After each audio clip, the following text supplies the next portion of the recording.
Sinabi sa Revelation chapter 1 verse 12 to 13, "And I turned around to see the voice that was speaking to me. And when I turned, I saw 7 golden lampstands, and among the lampstands was like someone like a son of man. There is a robe reaching down his feet, and with golden sash around his chest."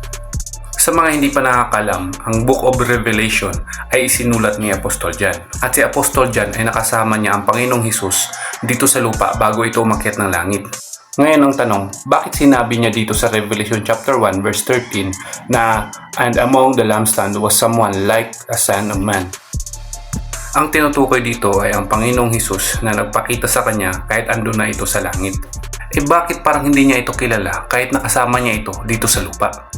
Kung babasahin natin ang karugtong na verses, itong Revelation chapter 1 verse 14 to 16, ay binanggit dito ang kanyang ulo at ang kanyang buhok ay kasimputi ng niebe.